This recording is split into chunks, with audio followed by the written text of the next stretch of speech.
Educação médica transformadora, revisitando o passado, vivendo o presente e esperançando o futuro.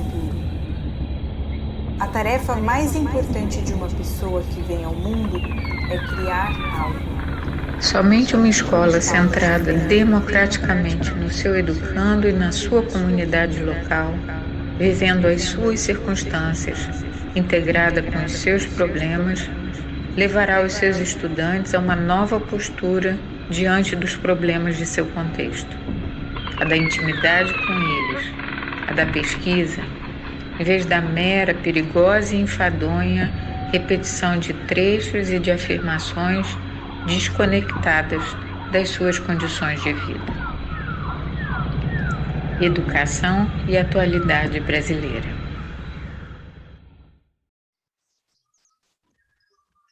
Boa tarde a todos. É com muita alegria que a gente inicia mais uma mesa do nosso 59º COBEM, inspirados aqui nas vozes de Freire, trazendo uma afirmativa que tem tudo a ver com a perspectiva de discussão dessa mesa. O preparo do médico para situações de adversidade, o preparo do educando a partir dos seus contextos. Essa mesa é motivo de muita alegria, apesar de um tema bem desafiador. Estamos iniciando o dia de hoje com aproximadamente 590 mil pessoas que perderam a vida no nosso país em função da Covid. 590 mil famílias desorganizadas, sofridas, adoecidas em função dessas perdas. A proposta que foi feita aos nossos queridos palestrantes foi pensar um pouco quais são os caminhos da educação médica brasileira para preparar os nossos alunos futuros médicos na perspectiva de lidar com os desafios da vida. Nosso país tem muita diversidade.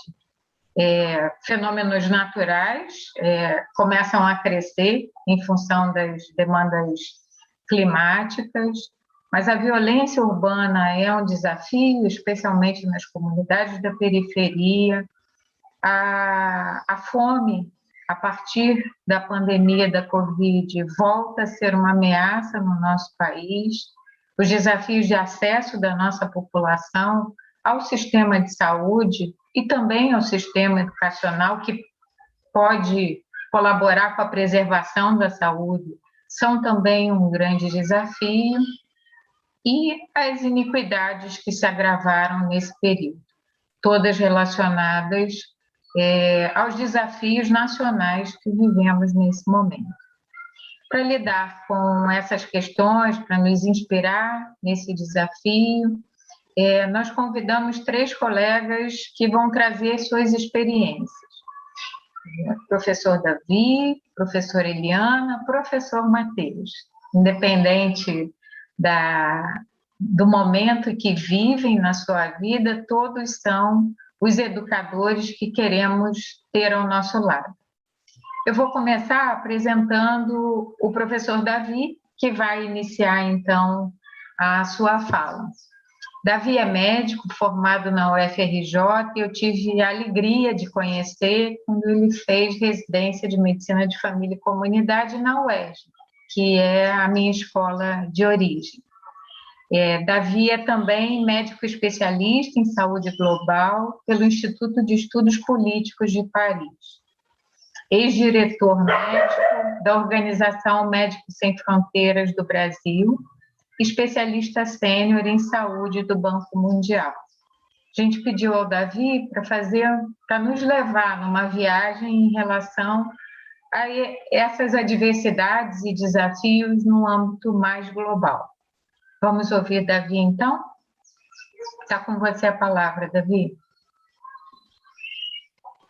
Denise, muito obrigado por essa apresentação, muito obrigado pelo convite. Um grande abraço a todos vocês, muito bom estar conectado com vocês nesse momento.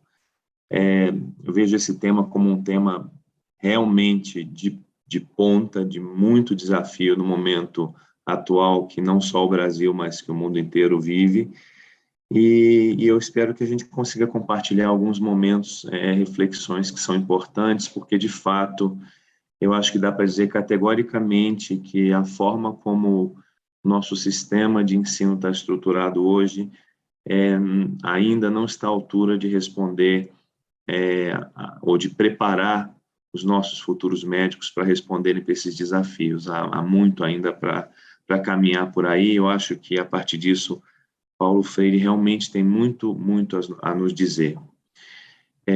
Eu vou procurar ser objetivo, vou compartilhar aqui a tela. Você me avisa, Denise, se entrou direitinho, tá bom? Ops, não veio como estava previsto. Vamos ver aqui. Respira, esse momento é sempre... Apareceu aí?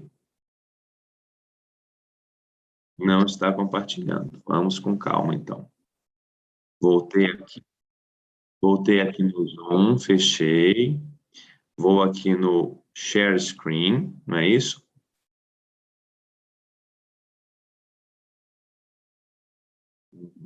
Tá bom, deixa eu localizar. Tá aqui. Pronto. Agora eu não sei como colocar o total, apresentar. Acho que vamos. Pronto, foi isso. Bom, a proposta que nos veio da ementa foi o preparo do médico para situações de adversidade. É bastante interessante esse tema, porque a carreira médica em si, ela já traz implícita a palavra adversidade, né? Então, acaba sendo um pouco o preparo do médico para as situações de adversidade na diversidade, o que acaba nos levando a um jogo de uma certa cisparidade, de uma reprodução ad infinito. Eu dou o exemplo, talvez, digamos, de uma enchente que ocorreu num determinado local, e em que as pessoas estão, então, desabrigadas, e que o médico trabalha naquele local e sabe que elas estão sob risco, que sabe que tem diabéticos que não vão conseguir tomar insulina. Essa já é uma grande adversidade. No entanto, numa situação como essa, é muito comum que as pessoas, mesmo as casas com risco de queda, não abandonem suas casas, porque tem medo que as casas sejam à noite invadidas e os únicos pertences que sobraram sejam levados embora.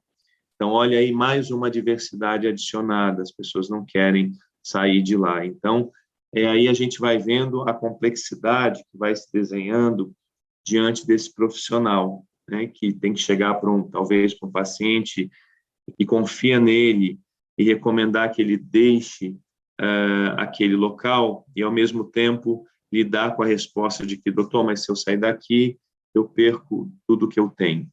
Então, é nesse exemplo que eu digo que falar da situação médica em condições de adversidade, de como preparar os alunos para isso, implica uma questão que gera outras e outras questões até um alcance bastante longo. A ementa também falou de demandas de enfrentamento, né, de situações de incerteza, da resposta imediata a uma situação de urgência, que é uma coisa que eu gostaria de passar rapidamente na frente. Muito comumente, por conta da premência de uma situação de desabamento, de terremoto, de enchente, de conflito, de pandemia, de fome extrema, as respostas buscadas tendem a ser muito rápidas. E nessa velocidade, algumas coisas muito importantes podem ficar para trás. E por isso há, de fato, um conhecimento já algo estruturado em relação a como preparar essa resposta, né? Alguns chamam de missão exploratória. Esse nome nasceu com a Cruz Vermelha, com Médicos Sem Fronteiras. Hoje ele é usado, foi incorporado pela Força Nacional do SUS, que também usa, que é a primeira aproximação que você faz num espaço onde está ocorrendo uma situação de catástrofe ou de desafio humanitário. Ela é muito importante para preparar a resposta, ou seja, uma resposta que, embora exija muita rapidez, precisa ser preparada de forma bem pensada, porque senão você pode gerar efeitos colaterais mais danosos do que o inicial. Também pontuo, dando um exemplo, não é um exemplo nacional, espero que a gente não chegue a esse ponto, espero mesmo, embora nós estejamos num caminho estranho, mas, por exemplo, se você tem um terremoto como teve no Haiti e uma quantidade gigantesca de uma comunidade conflagrada fica sem acesso a alimentos, e você decide, porque é urgente que as pessoas se alimentem, levar um caminhão de alimentos para aquela região, você pode gerar uma catástrofe muito maior de crianças pisoteadas, de pessoas, enfim, agredidas, e roubos e violências, se você não souber que existe uma dinâmica instalada numa situação como essa. Então, esse é um campo. Com isso, eu quero dizer que a resposta médica a condições adversas, a médica individual do profissional lidando com o seu paciente, ou mesmo a resposta médica na comunidade, ela é uma área de conhecimento importante, validada e necessária, e ainda muito incipiente no nosso país. Bem mais presente em outros países que até nem têm situações semelhantes, como alguns países europeus, porque atuam com algumas organizações humanitárias de resposta a essas emergências. Então, um outro ponto de reflexão. E a questão da imprevisibilidade, que também foi trazida na ementa. Isso tudo para dizer que a ementa foi muito bem feita, na minha opinião, e eu acho que é uma ementa que dá conta de questões fundamentais, realmente. Eu já falei um pouco sobre a diversidade na diversidade, sobre a questão das questões que trazem cada vez mais questões. Eu vou passar aqui um pouco mais rápido por esse slide. E aqui eu queria trazer um ponto importante de reflexão, e aqui um rápido parênteses, pessoal. Essa apresentação não tem a menor pretensão de ser uma apresentação de trazer fatos consensuados e estabelecidos como imutáveis. Isso aqui é basicamente uma humilde reflexão de uma trajetória de vida e de alguém que estudou um pouco o assunto, mas é muito dinâmico, de fato, isso. Então, acho que é uma questão fundamental. E pensando na Covid, que a Denise trouxe, assistência como resposta inicial, ela é necessária, mas será que ela é suficiente? Porque, de fato, a ciência nos traz um conforto. Ela nos traz um conforto quando ela nos responde algo e ela nos diz, olha, tal droga não funciona para isso. Quem prescreve está fora da casinha, enfim, não sabe do que está falando. Ou tal medicamento funciona e esse protocolo seriam os protocolos adequados. Ou então a ciência não sabe o que dizer. Até essa resposta, em certa medida, conforta, porque você sabe que até este momento você não sabe exatamente a melhor forma de agir. Mas por que não? Que não é suficiente? Porque há outras questões que transcendem, de fato, a questão da ciência. Como, por exemplo, trazendo para o caso do Covid, como um médico, diante de um paciente que é um chofer de ônibus ou é um balconista de uma loja que trabalha no bairro de Pinheiros, em São Paulo, e mora em Paraisópolis e precisa trabalhar, porque senão não consegue sustentar a família, como que o médico diz para ele, olha, não vá trabalhar, fique em casa. Nós sabemos que, do ponto de vista científico rigoroso, é muito clara a mensagem, mas do ponto de vista do dia a dia daquela pessoa e dos pesos e contrapesos que cada uma dessas atitudes tem na vida dela, como gravidade, por exemplo, não ir trabalhar para ficar em casa e não se expor, e, diante disso, não trazer comida para casa. Enfim, a gente é defrontado e confrontado com isso.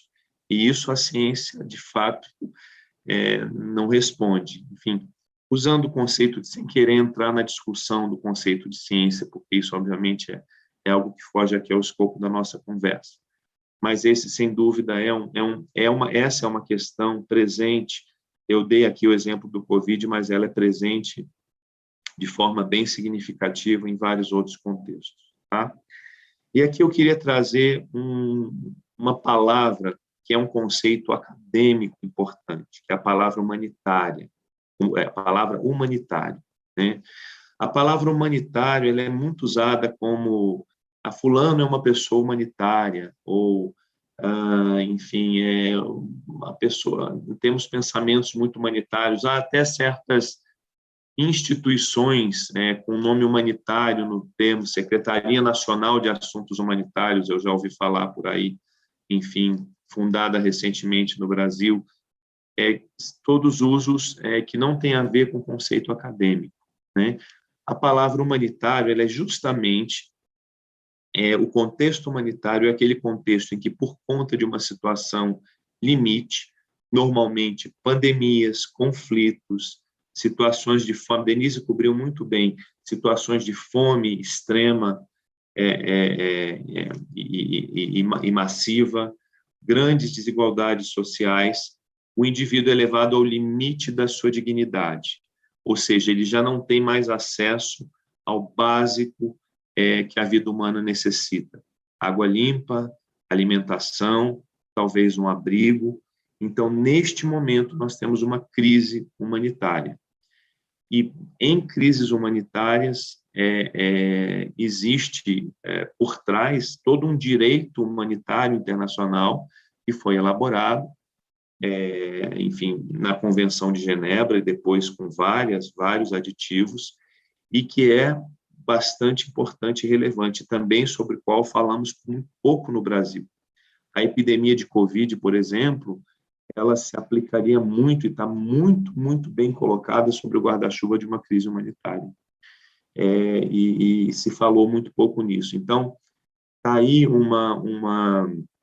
tal qual nós discutimos saúde pública em faculdade de medicina, administração e saúde, e temos um currículo voltado para isso, sendo o Brasil um país assim, de relevância na geopolítica internacional, sem dúvida, trabalhar o conceito de humanitário junto aos estudantes e aos alunos, pensar em como incluir isso no currículo, seria muito, muito positivo, benéfico, porque traria um instrumento, uma ferramenta retórica de defesa de ações e de intervenções, não só junto ao direito nacional, mas ao direito internacional. Eu não sei se o nosso mediador, administrador aí está ouvindo o que vai falar dos 3 minutos, mas se ele estiver ouvindo, eu queria pedir que ele falasse 5 em vez de 3, se for possível, tá bom? Obrigado. Esse slide eu vou passar muito rápido. O objetivo dele é muito simples, desculpem ter trazido ele em inglês, mas não há grande perda de ter sido em inglês. Eu sei que não é elegante no Congresso Brasileiro a gente fazer isso, mas ele é unicamente para mostrar para vocês que existe toda uma produção científica estruturada para como reagir a situações adversas limites. Então, por exemplo, aqui você tem 4 boxes, né? Prevenir, detectar, responder, e que estão em linha com a International Health Regulation, que é a regulação de saúde internacional, foram preparados pela OMS, são usados em epidemias como de ebola, terremotos no Haiti, crises na África. Então, a ciência, ela tem um pé nesse campo da adversidade, das situações adversas e limítrofes. E é uma carreira médica, a carreira humanitária, a carreira do médico que trabalha e se forma para atuar nesse tipo de situação. Esse mapa, ele existe para o mundo inteiro, mas é um mapa da África, demonstrando um procedimento da Organização Mundial de Saúde, que é o chamado JEE, Joint External Evaluation. É um grupo de técnicos das melhores universidades do mundo que visitam os países e criam um score para dizer o quão esses países estão preparados para responder a catástrofes e situações naturais, né? Então, existe esse score, existe essa medida, isso é feito a cada 5 anos, isso está no site do OMS, existe para o Brasil, ou seja, a ciência está aí, tem ferramentas, tem tecnologias, tem estudo, ela está aí, mas ela não é suficiente, é isso que eu quero dizer. Ou seja, não é uma terra de ninguém, a terra da situação adversa, nem da catástrofe humanitária. Ela é uma terra observada, olhada, estudada, inclusive a própria ONU tem uma agência, tal qual a OMS e a Unicef são agências da ONU, e a OCHA é a agência para a Organização de Assuntos Humanitários. Então, assim, o assunto está bem trabalhado. É que o Brasil, por muito tempo, em suas políticas internacionais, ficou à margem dessas discussões, da forma como talvez devesse. Acho que a Covid pode potencializar isso. Houve muitos avanços nos últimos anos, tirando certos poucos anos atrás, em que aí houve alguns retrocessos. Também o último slide mostrando, vejam, essa aqui é a capa da publicação da Organização Mundial de Saúde sobre floods, que são enchentes. Esse é um manual sobre passo a passo como você deve agir numa situação de enchente, na delimitação do território, quais são os medicamentos que você deve ter, como você mobiliza a comunidade, mostrando para vocês, mais uma vez, que existe aí um conhecimento que tem sido produzido, renovado anualmente, enfim, que há universidades especializadas nisso. E aí nós vamos para a questão que não está coberta por nenhum desses guidelines, e que é aí que eu acho que é o pulo do gato e a grande questão que nos remete diretamente a Paulo Freire, assim, em via expressa, né? Que é essa frase, desculpa, eu acabei de escrever, a gente precisa melhorar ela, mas eu acho que é um imenso universo fora do conforto dos guidelines, que são esses que eu mostrei para vocês, especialmente nesse contexto adverso, né? E eu acho que o conforto e as melhores respostas nascem da escuta atenta e valorizada daqueles que estão vivendo no coração do furacão dessas tragédias, né? E aí eu saio um pouquinho agora, já chegando, me encaminhando para a terceira parte final da fala, dando alguns exemplos agora mais empíricos e anedóticos, tá certo? Que mostram como que nenhum daqueles guidelines vai dar conta de certas situações. E aqui eu me lembro de uma história do Paulo Freire, de um relato dele, eu não me lembro em que vídeo que vi, mas eu me lembro que uma vez ele recebeu um professor americano numa universidade e ele foi abraçar o professor. E o professor falou para ele, nos Estados Unidos nós apertamos a mão, nós não costumamos nos cumprimentar com abraços. E o Freire fez uma crítica dura àquele professor, falou, veja os americanos como são. E aí depois ele mesmo fez uma viagem à Universidade de Dar es Salaam, na Tanzânia, e o reitor da universidade foi recebê-lo, pegou a mão dele, segurou a mão dele, a mão esquerda dele e a mão direita dele com a mão esquerda, e andou o campus inteiro com Paulo Freire de mãozinha dada. E o Paulo Freire escreveu do desconforto que ele sentiu de estar andando de mãos dadas, assim, no campus da universidade, com aquele professor fazendo a autocrítica, assim, e lembrando de como ele considerou o americano que falou que não se abraça nos Estados Unidos, e ele falando de como ele se sentiu desconfortável de que homens não se dão a mão para andar num campus universitário. Então, esse contraste de visão e de ajustes, ele mesmo tinha nessa autocrítica, né? Então, por exemplo, isso aqui nós estamos falando 2008, Etiópia, uma situação de famine, que é uma palavra que não tem tradução para o português, é fome em massa. E aqui é basicamente, para contar uma história muito breve, essa foi uma situação em que nós trabalhamos com Médicos Sem Fronteiras nessa época. Havia distribuição de alimentos, havia enfermarias para pessoas com desnutrição severa e grave, mas não estava havendo melhora dos indicadores nutricionais nem da população assistida. E até que houve a ideia de se chamar um antropólogo e um psicólogo para visitar a comunidade. E o que se descobriu é que as pessoas, a força da cultura e da forma de preparar o alimento era tão importante que mesmo aqueles grãos recebidos não estavam sendo utilizados. As pessoas permaneciam com fome porque não tinham e não sabiam, não achavam que era adequado aquele alimento para eles, aquela forma de preparação. Só então, depois de muitos grupos focais e de compreender como que eles achavam que deviam preparar o alimento, e então sim ajustar a oferta de ajuda a isso, é que começou a se ter algum resultado. Então, para mim, esse é um exemplo muito claro de algo que a gente não vai encontrar em absolutamente nenhum guideline. Tá? Aqui também na Etiópia, só mostrando a quantidade de pessoas e a situação precária em que se trabalha. Esse é uma haste onde você mede a altura, você tem a fitinha para medir a circunferência do braço, e aí você faz a qualificação de nutrição severa, moderada e grave. Né? Outro exemplo rápido é a questão da população em situação de rua, que vem crescendo exponencialmente no nosso país. Né? Uma população em que, se você não tiver um preparo específico para lidar com ela, você passa muito longe de conseguir ofertar qualquer ajuda, mesmo que ela vá à unidade básica de saúde.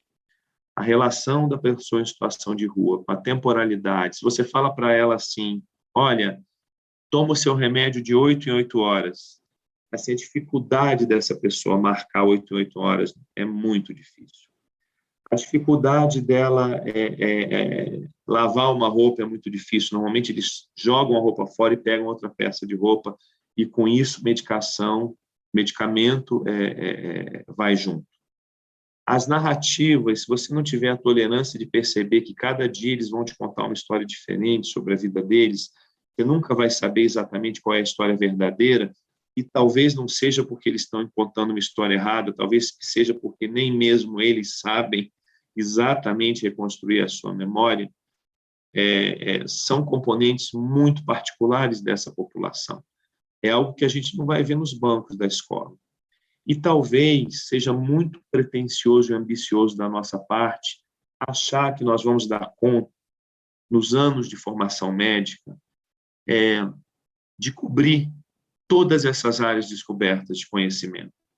E aí, voltando a Paulo Freire mais uma vez, talvez o conhecimento mais precioso mesmo que nós possamos e devamos advogar para os nossos estudantes de medicina seja a capacidade de analisar, de observar, de ouvir e de construir à luz daquela realidade, daquele momento, daquele morador de rua que está na frente dele, ou daquela índia grávida, enfim, que precisa parir sozinha no meio do mato, que ele consiga ter a capacidade de aprender naquele momento, com ele mesmo, a partir daquela própria experiência, porque são tão imensas as quantidades, nós jamais vamos conseguir cobrir todo esse campo de conhecimento.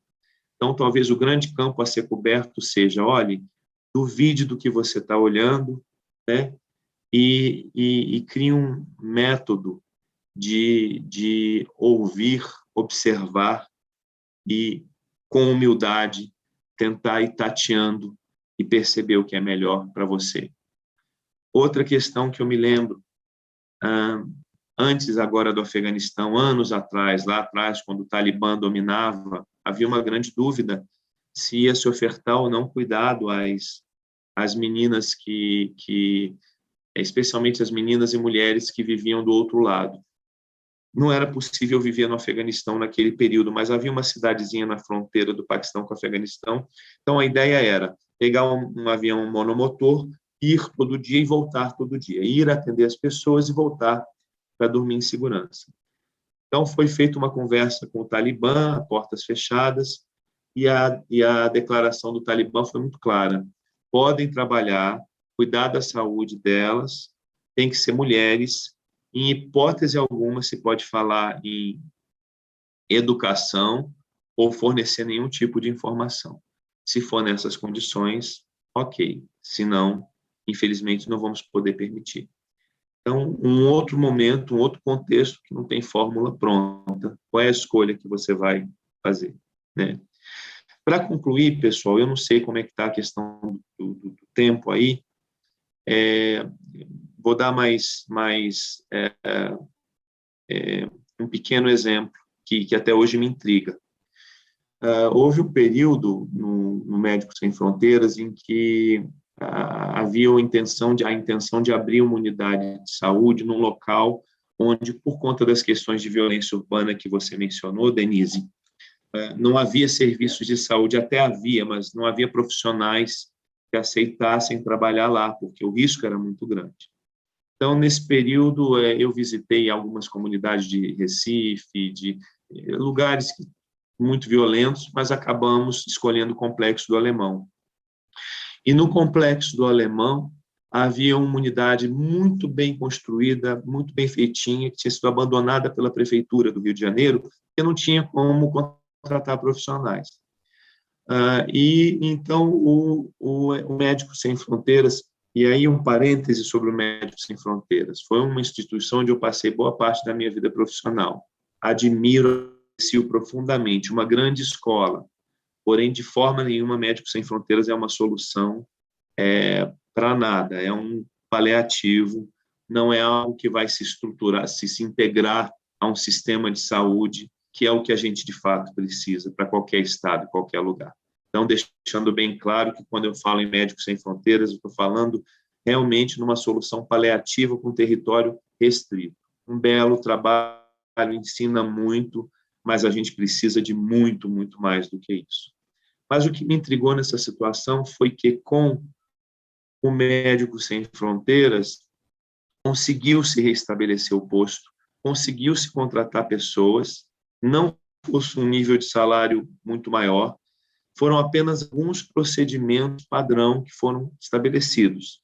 A proibição de entrar armado, um diálogo mais claro com a comunidade, hora para entrar e para sair, para preservar a integridade física das pessoas. Ninguém podia ficar depois das 17 horas na unidade de saúde, todos saíam juntos no transporte, ou seja, uma solução logística que, de alguma forma, proporcionou a possibilidade, deu uma solução para aquela questão, né? Uma grande tentação e uma grande mensagem que eu sempre transmito aos estudantes que me perguntam sobre o desafio desse tipo de inserção, eu acho que talvez o principal desafio seja você evitar a síndrome de herói. Existe muito, é muito arriscado em cenários assim, você achar que é fundamental, que é essencial, e querer fazer e acontecer e, enfim, deixar de lado uma certa racionalidade. É difícil um erro ou difícil uma atitude mais arriscada do que essa. E, para concluir, para não fugir tanto do Brasil, eu me lembro que em Itaporanga da Aju, no município do interior de Sergipe, eu tinha terminado o mestrado na França e fui trabalhar no interior de Sergipe, onde onde vivia a minha... Oi? Já encerrou? Perfeito, é a última frase. E onde fui estar próximo da pessoa, da minha esposa hoje, que eu conheci na residência, que Denise também conhece. E neste local eu precisei fazer um verdadeiro glossário, também não está em nenhum guideline, de termos específicos que a população usava para poder se referir a uma dor em pontada, por exemplo, é parecido com um idioma estrangeiro, você sabe poucas palavras no seu próprio idioma, então uma dor em pontada vira uma dor abiudando por causa de abelha, por exemplo, né? E, por fim, pessoal, essa história não vai dar tempo de contar, mas a história dos mortos-vivos de Madagascar. Um dia eu conto, mas eu não queria deixar de compartilhar com vocês esses baobás de Madagascar, que eu acho a coisa mais linda, assim, que eu tive a chance de ver lá, e que dizem que foram as últimas árvores que Deus plantou na terra, e como ele estava muito apressado, ele saiu jogando lá de cima, que não dava tempo de descer para plantar, e elas caíram todas com as raízes para cima. Eu acho essa história muito curiosa. Desculpem aí o prolongamento do tempo, e foi muito legal conversar com vocês. Obrigado. Eu tiro agora a tela, né? Tá, obrigado. Muito obrigada, Davi. Eu estou aqui encantada com o compartilhamento das suas histórias, né? Das suas vivências e do seu aprendizado. Acho que a gente vai ter algum tempinho para conversar, e na sua fala eu já consegui identificar aqui algumas coisas importantes para o nosso debate. Eu vou passar para a gente com uma deixa do Davi, né? O Davi disse assim, na frase que eu entendi que foi construída por ele: a resposta vai vir da escuta atenta e valorizada de quem vive no centro do furacão. Então, nesse sentido, eu vou mais uma vez agradecer a generosidade do aceite do convite à professora Eliana Onay. Acertei? Onay. Eliana, ela é enfermeira formada pela USP Ribeirão Preto, funcionária de carreira da Prefeitura de Araraquara há 35 anos, e isso é importante da gente dizer, porque a próxima informação da Eliana é que ela é atual secretária de saúde do município de Araraquara, em São Paulo, que muito nos ensinou no momento da pandemia da Covid. Eliana também é professora do curso de medicina da Universidade de Araraquara. Então, para quem vive no centro do furacão, a gente quer ouvir a sua experiência. Eliana, está com você. Muito obrigada. Boa tarde, né, a todos e a todas. É uma grande alegria, né, estar participando desta mesa, né, aqui do COBEM. Para mim é um grande desafio, né, enquanto secretária e enquanto docente num curso, e aí, né, eu não vou trazer toda essa beleza do contexto, né, que o doutor Davi trouxe, mas eu vou trazer realmente alguém no olho do furacão e realmente nessa situação, né, de vivência e tendo a responsabilidade de gestar a saúde do município de Araraquara num período tão conturbado, né, e ao mesmo tempo, né, sabendo que nós, né, municípios são campos de, né, campo de estágio para essa formação desses profissionais, né, e como nós poderemos associar nesse momento, que foi uma realidade, né.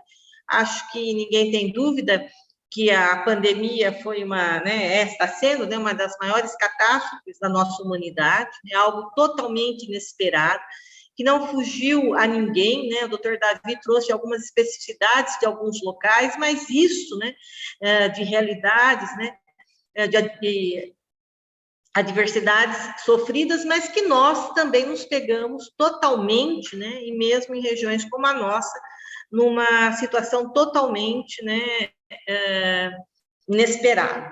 E temos que conviver com isso e vamos continuar a conviver por muito tempo. E isso muda muito o perfil, né, da formação dos profissionais da saúde, de todos, especialmente dos médicos, né? Eu falo muito no meu período de formação, né, que é muito importante que todos os alunos possam ter uma maior gama de conhecimento. Eles não perdem nada, né, em conhecer.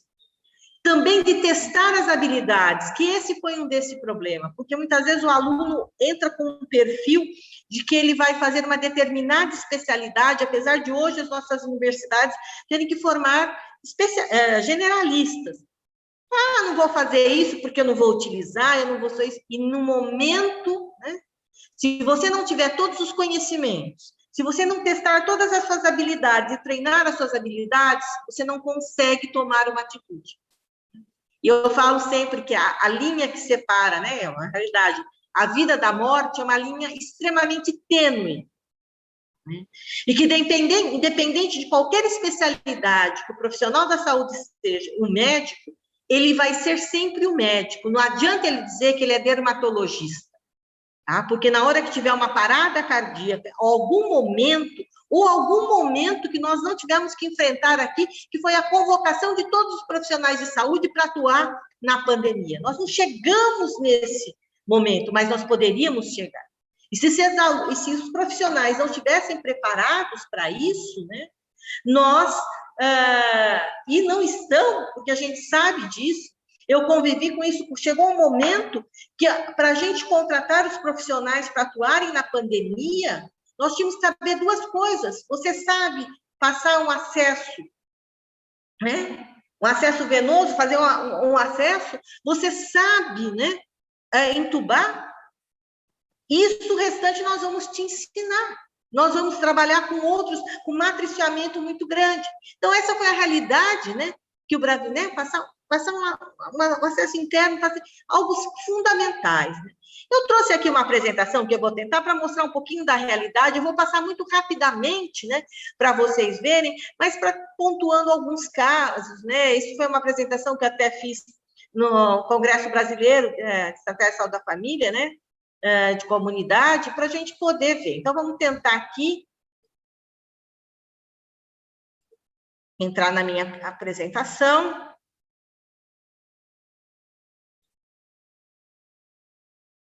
Acho que aí a gente viu, né? Então, acho que entrou, né?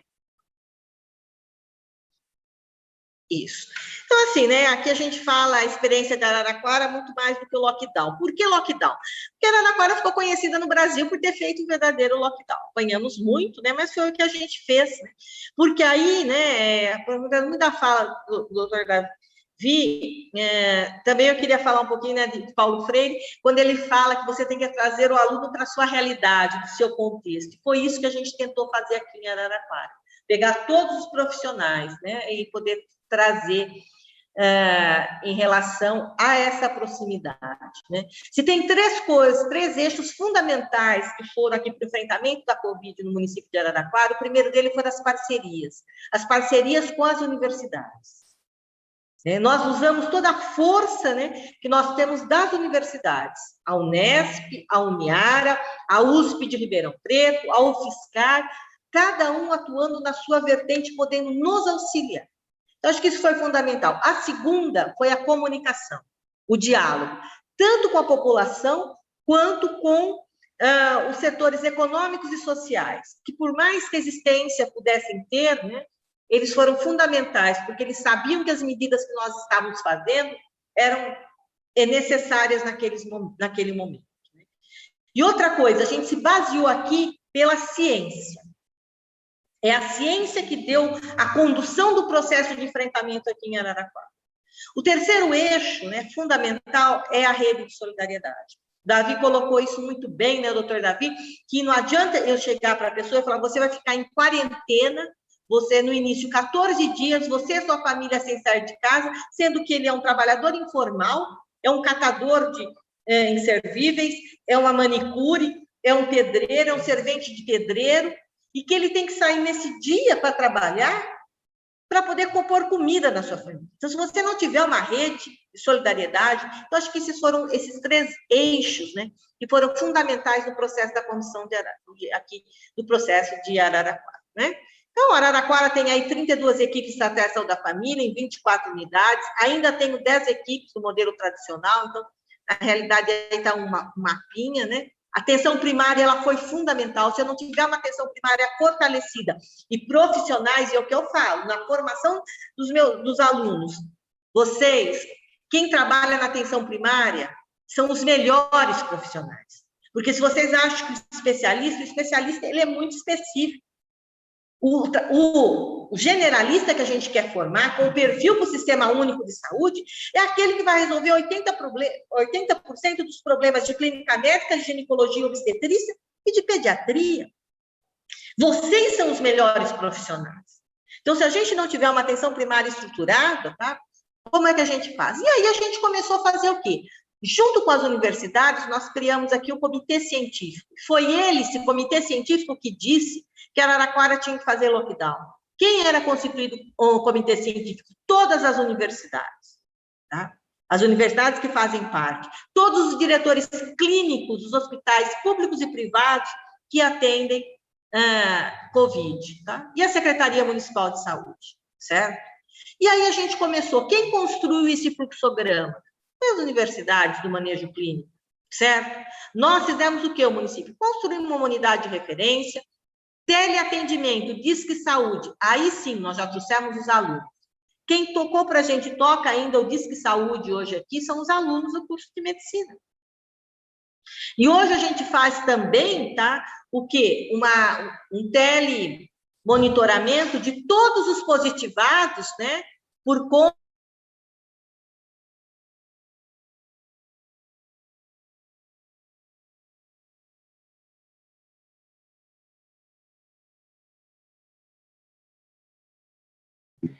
Perdemos a voz ou sou eu mesmo? Ah, tá.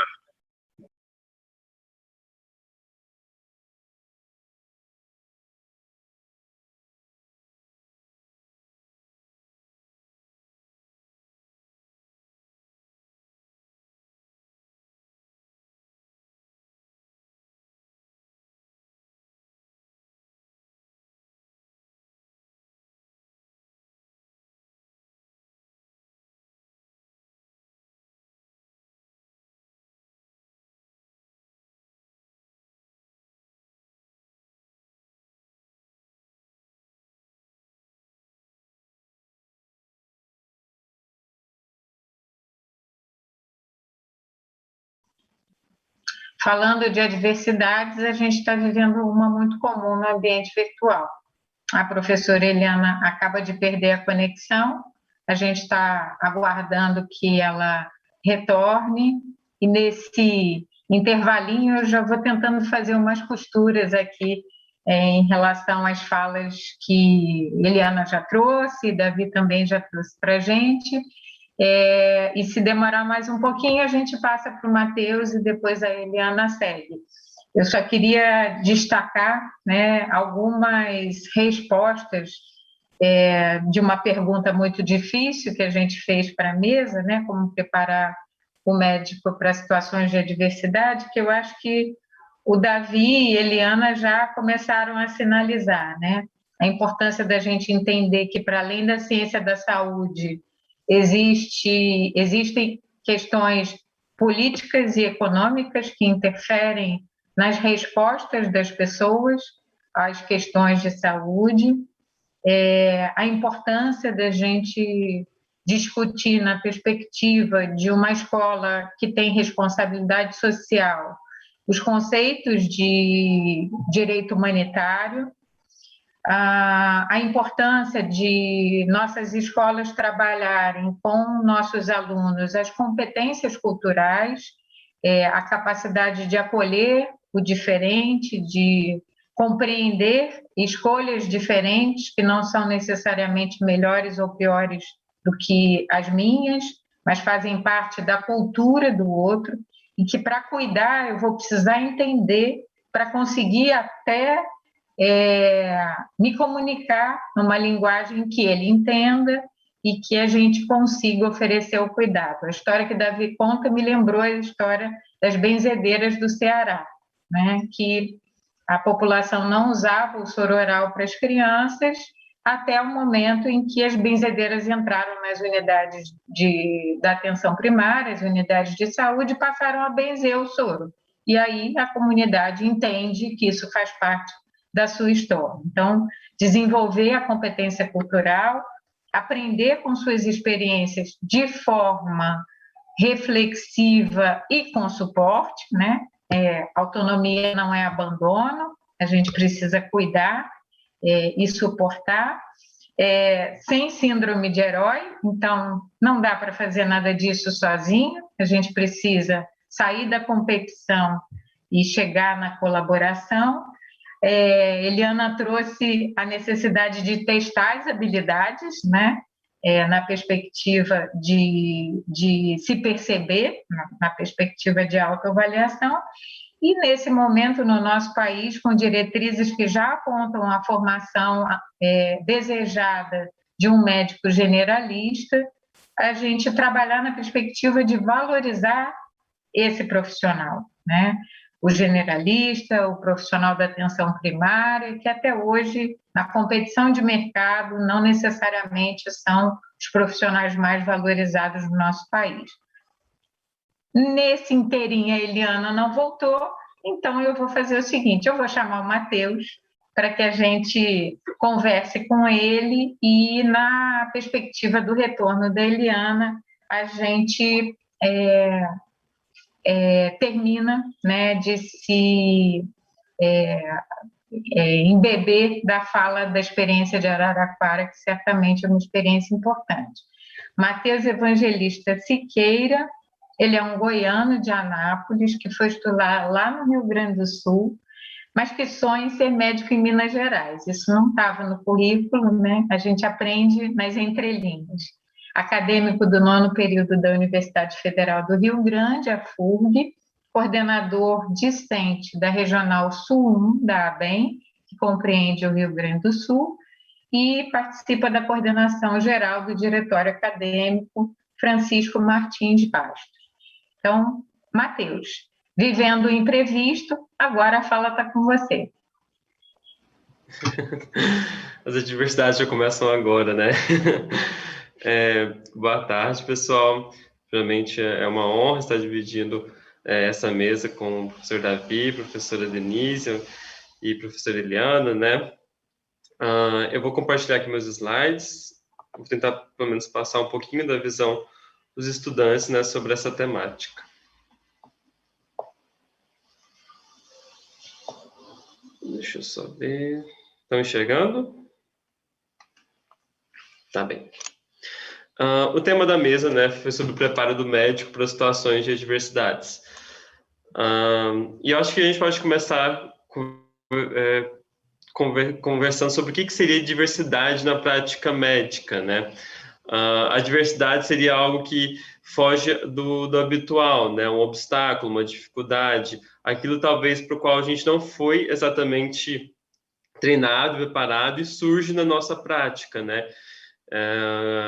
A ementa da mesa já aponta algumas dessas adversidades, isso até foi apresentado já dos nossos outros palestrantes, né?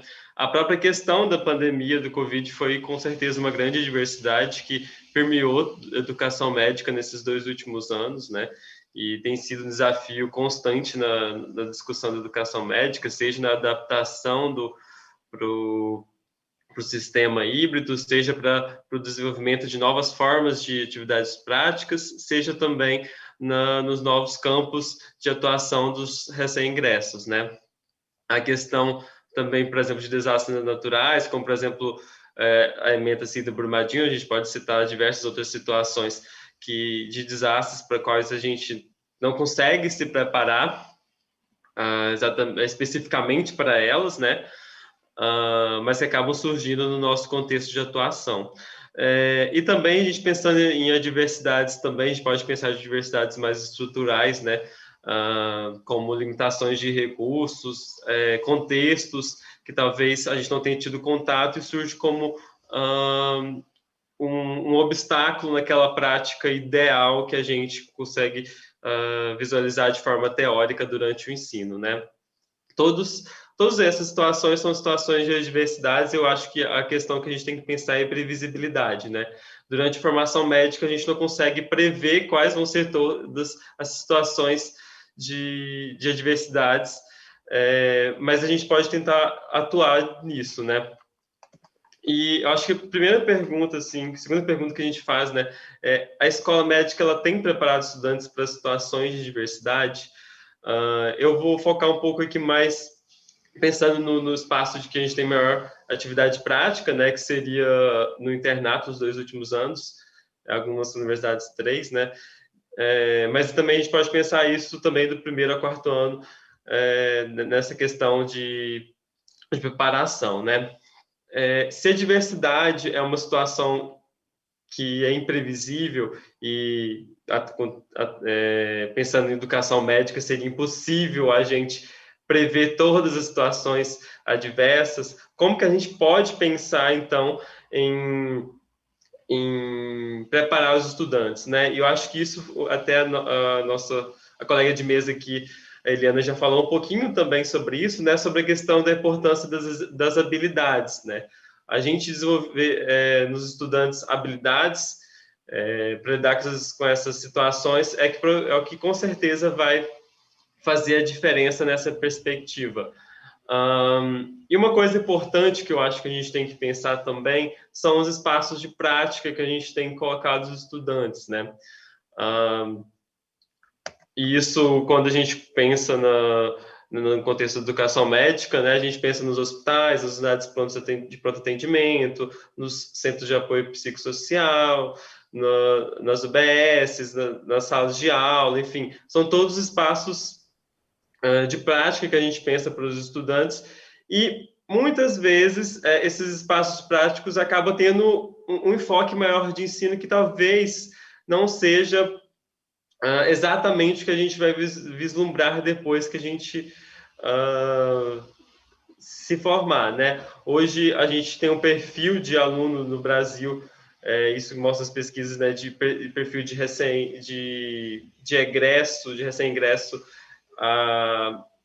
ingressando na maior parte das vezes na atenção primária, né, seja no atendimento de urgência e emergência, ou seja na atuação em UBS, e em situações que muitas vezes foge à situação ideal e focada no ensino que a gente vê durante o internato. Além disso, eu acho que até foi trazido aqui, né, a gente acaba a gente tem dado enfoque muito grande, né, à atenção secundária, às vezes, durante o nosso internato, né, situação secundária e terciária, que às vezes não é exatamente o que a gente vai, vamos dizer assim, atuar logo em seguida, né. Isso tem mudado, eu vou falar um pouquinho mais para frente, principalmente com as nossas últimas diretrizes, mas a gente ainda percebe muito a permanência disso.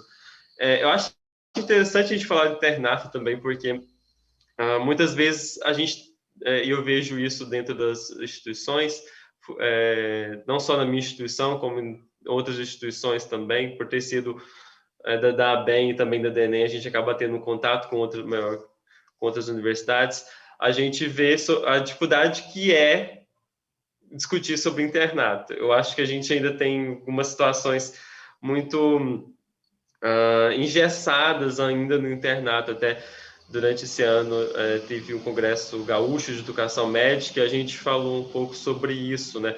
Sobre a dificuldade que é mexer nos pilares do internato, que a gente tem uma dificuldade de avançar, né, dentro dessa discussão, né? A gente sempre faz esse avanço a passos curtos, e eu acho que é uma coisa que a gente tem que insistentemente, quando a gente vai falar de educação médica, abordar, né? E quando a gente fala também sobre essa questão dos espaços práticos, né, acho que a gente tem que pensar muito sobre os espaços ideais versus os espaços reais, né? Obviamente, quando a gente está em um hospital universitário, um hospital voltado para ensino, a gente muitas vezes acaba tendo uma gama de recursos, de acesso, de profissionais, especialidades, que às vezes não corresponde ao que a gente vai viver na nossa realidade, né? E se a ideia da educação médica, da escola médica, é preparar os estudantes para que a gente possa estar aptos a atuar como profissionais no mercado de trabalho e com uma formação que seja mais completa, né? A gente tem que pensar numa formação que seja mais próxima da real do que vivenciaremos, né? Até acho que a Eliana trouxe também um pouco isso, sobre a questão da dificuldade que foi de conseguir profissionais, né, com formação capazes para estar atuando durante a pandemia, né? E eu acho que também isso talvez transparece um pouco do como a gente tem dificuldade, às vezes, de formar estudantes para situações reais, né? Às vezes a gente, como eu disse, a gente tem focado, partes da nossa formação muito focadas em atenção terciária, embora a gente tenha avançado bastante nos últimos anos, principalmente com as diretrizes, com as novas diretrizes, mas a gente ainda fica muito arraigado nisso, né? E isso, com certeza, atrapalha para a gente desenvolver as habilidades necessárias para a gente estar atuando nesses campos. E eu acho que é importante também ter essa discussão, que a ideia não é jogar os estudantes também em espaços que não estejam preparados ou que tenham somente privação de recursos ou algo do tipo. Não é essa, acho que a discussão que a gente tem que ter. Acho que o grande cerne dessa discussão é que a gente tem que pensar na diversidade de campos de prática para os estudantes. Eu acho que isso aqui com certeza vai determinar que essas habilidades sejam desenvolvidas. Se a gente coloca o estudante apenas em um ambiente muito idealizado, muito cheio de recursos, ele provavelmente não vai ser capaz de lidar ou desenvolver habilidade para lidar, por exemplo, em um ambiente que não tenha essa disponibilidade. Ao mesmo tempo, se a gente coloca só o estudante apenas em um ambiente mais precário, ele também não vai ter a habilidade necessária para um ambiente mais fornecido, né? Então, o que a gente precisa mesmo é dessa diversidade, né? Colocar alunos em diferentes situações, com certeza, vai fazer com que ele tenha essa capacidade necessária. Então, eu acho que, assim, quando a gente fala sobre essa questão de formação médica, eu acho que se a gente não consegue prever, então a gente tem que desenvolver habilidades, né? E eu acho que as 3 habilidades talvez mais necessárias nessa questão seriam essas, né? Adaptação, para a gente conseguir se adaptar a diferentes realidades. Eu acho que, completando um pouco até o que o Davi trouxe, né? Ele falou bastante sobre a questão de que guidelines nem sempre são aplicáveis, né? Protocolos nem sempre são aplicáveis e que a contexto determina bastante o que a gente vai poder ou não fazer. E acho que a adaptação é uma dessas habilidades necessárias, né? A teoria nos ensina bastante, mas a gente sabe que quando a gente vai para o campo prático, a gente tem certas limitações que os protocolos não conseguem colocar isso, né? Então, essa capacidade de se adaptar a cada realidade é algo que vai ser uma habilidade importantíssima para a gente conseguir formar o estudante para atuar nesses campos, né? Criatividade, com certeza. Nem sempre a gente vai poder ter acesso aos recursos que a gente necessitaria e lidar com um sistema de saúde como o nosso, que é fantástico, mas que tem vivenciado um sistema de desmonte, né? Principalmente com a PEC da morte, que foi a PEC que limita os investimentos de saúde. Isso, com certeza, exige criatividade para que a gente possa estar cada dia tendo que oferecer um serviço e um atendimento de qualidade para uma população com cada vez menos recursos, né? E resiliência também, porque nem sempre a capacidade de lidar com esses diferentes cenários e conseguir contornar esses obstáculos, exige com certeza resiliência do estudante, né? Acho que isso são fatores importantes para a gente considerar nessa discussão. E daí, falando um pouquinho, né, sobre isso, né, sobre como que isso afetou o nosso currículo, eu acho que as diretrizes curriculares de 2014, com certeza, foram um avanço importante nessa formação, né?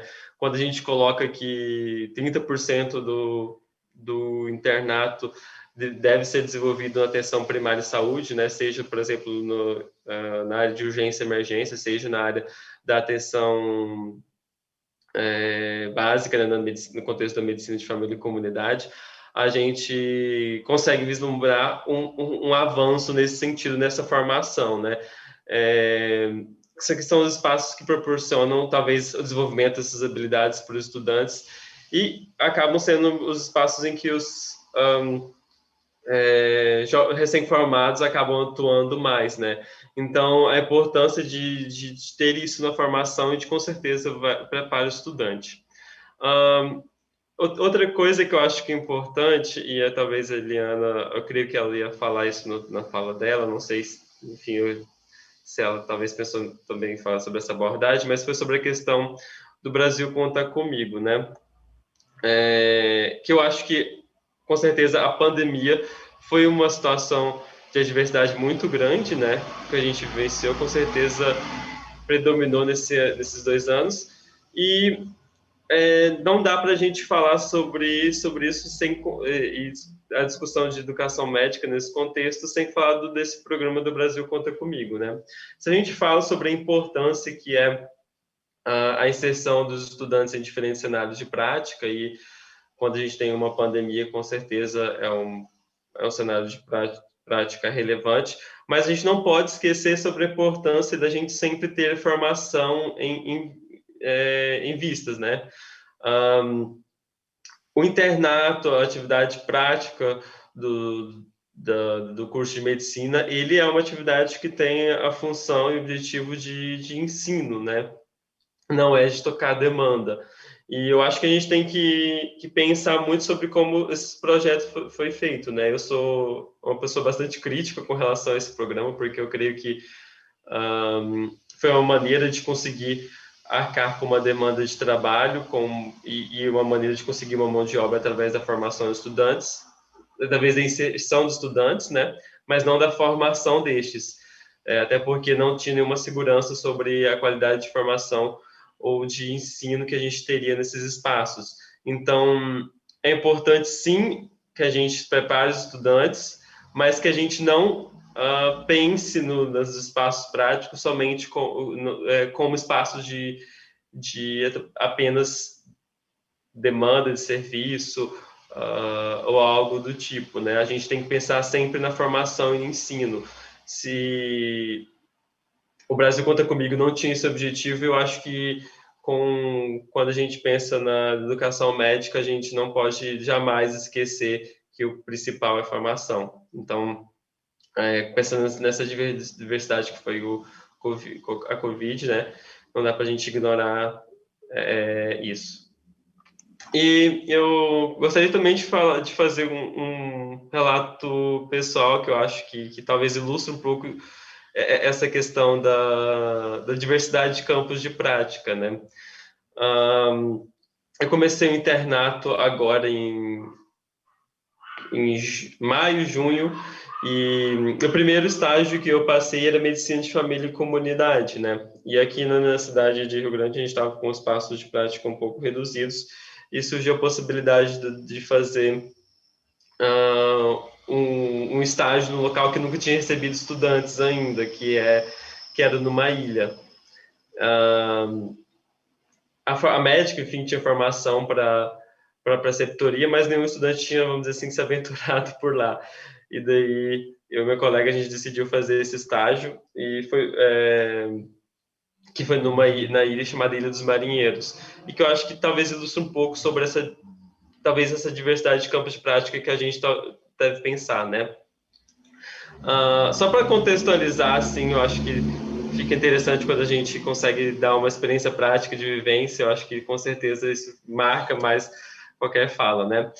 Então, eu sou de Rio Grande, que é no sul do Rio Grande do Sul, então, basicamente, se a gente espirrar, a gente está no Uruguai.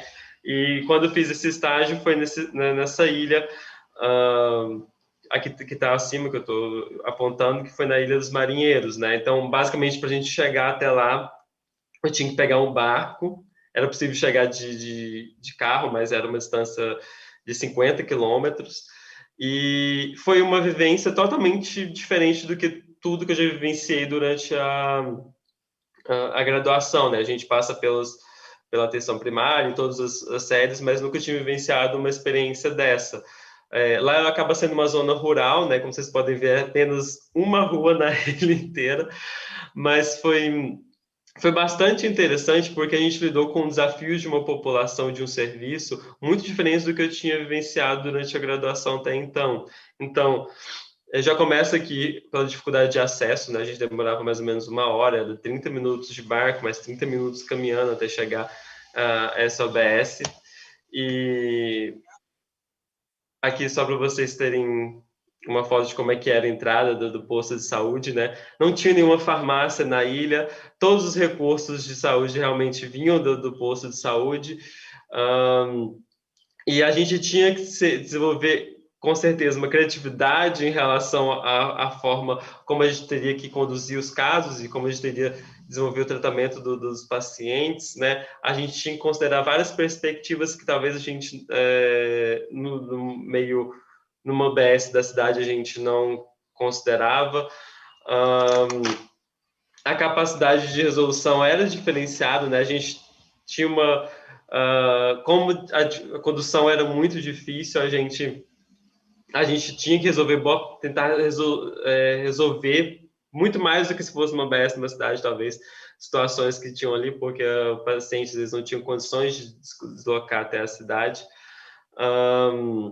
As visitas domiciliares ganhavam muito mais relevância, considerando que essa população não tinha meio de transporte, e às vezes a distância até o posto de saúde era de mais de 20 quilômetros. E até também a dificuldade de realização de exames e o senso de comunidade que era muito maior nesse local, né? Então, foi uma experiência que marcou muito a minha graduação, com certeza vai marcar muito a minha prática médica, o desenvolvimento desse estágio. E aqui só uma fotinha do caminho que a gente percorria todos os dias, aqui é minha colega Mariana, a gente fazia esse caminho a pé, esses 30 minutos, e talvez esse cenário de prática não fosse o cenário ideal, que talvez a gente conseguisse desenvolver todas as habilidades da atenção primária, e tenho certeza que eu ainda vou passar por outros campos de prática que eram mais ideais do que esse, mas foi muito importante para esse desenvolvimento dessas habilidades, né? Eu ainda não terminei todo o estágio de MF6, foi só apenas parte, mas eu ainda vou fazer outras semanas em outra OBS. Mas eu acho que isso mostra um pouco de como a gente pode pensar em promover essas habilidades e talvez permitir que os estudantes consigam lidar com as diversidades melhores do que a gente tem feito, né? Aqui só para mostrar assim, o barquinho que a gente utilizava todos os dias para se deslocar até lá, né? E aqui a gente com a médica fazendo uma visita domiciliar. Tinha situações que eram imprevisíveis, que a gente talvez não imaginaria em outros UBS, e tenho certeza que meus colegas talvez não conseguiram. Por exemplo, às vezes quando o clima tinha um impacto muito importante, né? Quando chovia lá, inclusive a gente ficava às vezes semanas sem energia, e isso influenciava totalmente como a gente ia organizar, né? Como a gente ia aplicar vacina sem energia, como a gente ia coletar exames, como a gente ia fazer um exame de CP sem aquecedor, né? Lembrando que esse estágio eu fiz durante o inverno de Rio Grande, que é um pouquinho intenso, assim, com graus negativos. Então, foi uma experiência interessante, e eu acho que, com certeza, me ajudou a lidar com frustrações, me ajudou a criar esse senso de adaptação que a gente precisa ter. Com certeza, me fez ser mais criativo em forma como lidar com os pacientes e pensar em todo o contexto em que eles estavam inseridos, o contexto que foi primordial assim, para poder conseguir fazer uma prática médica importante, e com certeza me ensinou sobre resiliência. Então, sei que isso acaba sendo um exemplo mais pessoal do que eu vivenciei, mas eu acho que é um exemplo de como a diversidade de campos de prática pode ajudar na formação dos estudantes nessa perspectiva de adversidades, né? E é isso, gente, eu encerro minha fala. Eu acho muito importante, eu também gostaria só de fazer um pequeno fala assim, sobre a importância que é da gente que é estudante está inserido nesses espaços, né? Esse é um... eu já perdi as contas, mas assim, eu sempre gosto muito de participar de congressos de educação médica, acho que esse é o 8º, se não me engano. E eu acho que isso sempre dá muita força para a gente conseguir pensar em novas perspectivas para o que a gente tem feito na nossa universidade, né? Acho que os estudantes têm uma força motora muito importante em tudo. Ter feito parte da DENEM e da ABEM foi muito importante para mim nesse aspecto. Eu acho que incentivo qualquer estudante também que esteja participando ou que tenha esse interesse em poder fazer mais pela sua universidade, pela sua educação médica. É um bom caminho para se começar, né? Com certeza. E também fazer parte dos seus centros acadêmicos, que com certeza são forças bastante atuantes e importantes nesse processo. E acho que era isso. Eu agradeço minha fala. Desculpa se eu falei um pouco rápido. Obrigado, Matheus. Acho que você traz mais uma resposta para a nossa pergunta, ou mais uma sinalização, né? Aceitar os desafios que o curso apresenta e buscar lidar com eles com generosidade, acolhendo a oportunidade, acho que é uma perspectiva. As experiências de gestão nos ajudam a nos formar, né? Na busca de lidar com os imprevistos. E sem mais delongas, agradecendo o esforço que a Eliana está fazendo para conseguir estar aqui entre nós, cai, volta, cai, Davi também.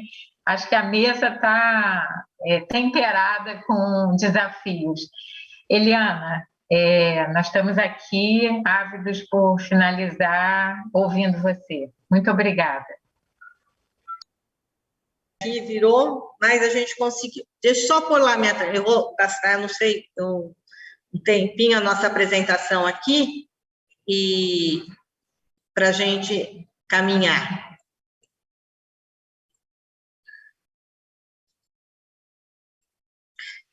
Acho que foi muito importante também ouvir um pouco, né, do Matheus, para a gente ter essa situação, né? Então, como eu estava falando, a gente tinha que focar a pandemia, né, e fazer essa inserção, né, do ensino, como é que a gente ia fazer. Então, a criação desses protocolos, tudo via universidade junto, utilizando essa experiência, né, e fazer essa inserção, né, sem colocar em risco também, né, neste momento. Eu acho que você foi muito feliz, né? Não era a mão de obra, principalmente o internato, isso e aquilo, era trazer vocês, né, principalmente do internato, para esse aprendizado diferenciado. E como nós poderíamos utilizar um período tão rico, né, da saúde, porque nós vamos ficar na história, pelo que a gente vivenciou. Queremos ou não, nós vamos ficar na história, né? E trazer para vocês essa experiência sem perder isso, né? De vocês não vivenciarem esse momento, mas também em nenhum momento fazendo como mão de obra realmente, mas podendo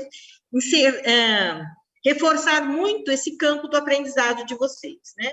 Então, a gente precisou fazer aí, desde a orientação, da criação e divulgação do vídeo sobre o uso correto e consciente de EPI, para todos os profissionais da saúde e aluno, porque foi algo completamente que foi inserido no nosso cotidiano, que não fazia parte, né? Nós precisamos expandir os horários de atendimento das unidades, mas nós inserimos principalmente o pessoal, os alunos, nessas equipes de visita, porque a gente sabia que a gente precisava controlar essa pandemia de alguma forma, evitando que ela entrasse nas instituições de longa permanência de idosos, nas repúblicas, nos centros de ressocialização que a gente tem, penitenciária, também nas pessoas em situação de rua, né? Aqui a gente não tem favela em Araraquara, mas nós temos aqui um condomínio vertical que tem um grande, como disse o Davi, aí, o tráfico de droga, que você tem que fazer uma negociação para poder permear, né? E as visitas domiciliares para idosos e casos de maior vulnerabilidade de qualquer queixa. Então, neste momento, nós não utilizamos o pessoal, olha, está aqui, as nossas equipes, e inserimos os alunos, né, para que pudessem fazer essas atividades, né? Então, pudemos trazer isso para campo, né, para que era uma outra realidade que a gente estava vivenciando, já que o próprio campo, né, muitas vezes, nesse momento, nós estávamos aguardando a vacinação, né, para não colocar em risco, né, os alunos, e também aproveitando esse espaço para essa formação. Então, até hoje, nós fazemos visitas, né, semanais a todos esses serviços, e os alunos, inclusive, participam disso, tá? Os internos, quando estão nos seus projetos, mesmo ainda no quarto ano, né, que também tem essa possibilidade de uma riqueza muito grande, né? Então, olha, esses trabalhos com os trabalhadores, né, os moradores de rua, a gente continua. A gente sempre... O inimigo do ótimo é o bom. A gente lutava aqui para ter consultório de rua. Ai, não tem, precisa de uma viatura. Bateu a pandemia, nós se associamos junto com o desenvolvimento social e fomos todo mundo para a rua com a estrutura que a gente tinha. Entendeu? Então, assim, isso é muito importante. E é uma outra vivência. Porque a gente percebe, né, que a gente tem que saber, o Brasil é diferenciado, né? Os alunos, né, da medicina, né, os estudantes de medicina, eles são diferenciados de alguma forma ou de outra. A realidade que você foi lá, Matheus, e constatou nessa ilha é totalmente a sua realidade, que você achava que não podia existir isto, né? E muitos vivem num contexto totalmente fora. Então, trazer para a realidade do que é a saúde nesse país, que tem uma diversidade econômica, cultural muito grande, que trabalha com problemas de saúde de países desenvolvidos, que são as doenças crônicas, o envelhecimento da população, que lida, né, com problemas de países em desenvolvimento, uma alta mortalidade materna, infantil, doenças emergentes, como a gente viu. A gente vive com a dengue, a gente convive com tuberculose, hanseníase, né? E a gente vive também com uma situação, né, crescente da violência, né? De muitos problemas decorrentes da violência, principalmente pelo uso excessivo de álcool e de droga. Então, a gente lida, por exemplo, nós gestores, mas isso acontece em tal lugar, acontece... Não, eu dentro de Araraquara, eu tenho todos esses perfis de problemas de saúde, e eu tenho que dar condução disso. É lógico que a gente trabalha com aquilo que mais, né, como no território, nós trabalhamos na atenção básica, no território adstrito, e com os problemas que mais incidem naquela população. Mas eu tenho que trabalhar com tudo. Então, esse é o grande desafio na formação de vocês, né? Então, aqui, né, aí sou eu, o Oitis, que é esse condomínio que eu falei, as visitas domiciliares, porque nós invertemos, né, em vez das pessoas irem nas unidades de saúde, né, a estratégia de saúde e família, ela faz isso, ela vai em outros ambientes, mas não é todo o ambiente que ela vai mais no acamado. Nós invertemos isso foi extremamente importante, né? E aí, aqui nossa organização, né, também nós fizemos o quê? Visitas domiciliares para todos os pacientes positivados. Isso é extremamente importante, controle desses participados, controle desses pacientes, de todos os seus comunicantes, né? Propomos internação preventiva para pacientes a partir de 45 anos, ou com comorbidades, né? Então, a gente tem, assim, que a gente falava, as equipes de bloqueio, né? Nesse local, nós não inserimos alunos antes da vacinação. Depois disso, sim, com todos os controles, porque é extremamente rico essa visita, essa orientação, né, de poder estar fazendo. Nós deixamos muito pessoal inserido, principalmente no telemedicina, como acontece até hoje, com a estrutura de um médico, que é o preceptor, mas os alunos fazem monitoramento, colhem pelo telefone como está a situação do paciente e depois passa e discute com o próprio médico. Isso também é muito enriquecedor em relação a você criar essa relação. E aí a gente organizou, a gente tem um hospital de campanha aqui, né, com 70 leitos, né? E aí a gente teve aí todo isso. Bom, a gente teve um problema resolvido de testagem, a testagem aqui em Araraquara, com RT-PCR, graças à parceria com a universidade, tá? Ela sempre saiu em menos de 48 horas. Então, isso mudou totalmente o perfil, desde o dia 13 de abril de 2020. Outra coisa, a testagem em massa da população. Isso também foi muito importante. Aqui a gente fala um pouquinho, que eu mostrei o que foi o lockdown, quando a gente estava com uma média móvel aqui de 189 casos, né? Foi o primeiro lockdown que a gente decretou, a gente caiu depois para 42,29, né? Depois a gente teve outro, 165, e caímos aqui para 18, né? Então, as pessoas internadas também, como foi esse fluxo, Araraquara é referência para outros municípios, né? Como que isso se deu? Ok, tá. E aí as pessoas contaminadas, etc. e tal, os novos casos, isso caindo, né? Isso é a situação epidemiológica extremamente importante. Medidas efetivas que a ciência diz. Isolamento, distanciamento, tá? E vacinação. Olha a queda que a gente tem em óbitos decorrentes. Isso é fundamental, né? Então, quanto isso vem caindo, né? E a vacinação, que é outro caminho, né? Quais foram os desafios? Aí sim, afastamento de muitos servidores, certo? Baixa adesão da população, né? E muitas vezes a dificuldade de adesão ao fluxograma e protocolos de tratamento da Covid, porque cada médico tem a sua autonomia, a sua liberdade. E a gente teve realmente essas, né? Essas dificuldades, né? As potencialidades, né, que a gente teve aí, né, foram principalmente essa intervenção que a gente teve na rapidez dos exames, etc. e tal. E também aqui, gente, o comitê científico que engloba essas universidades e a participação ativa dos residentes na medicina de família e comunidade, tá? Eles recebiam da gente, né, eles não trabalharam de graça, não.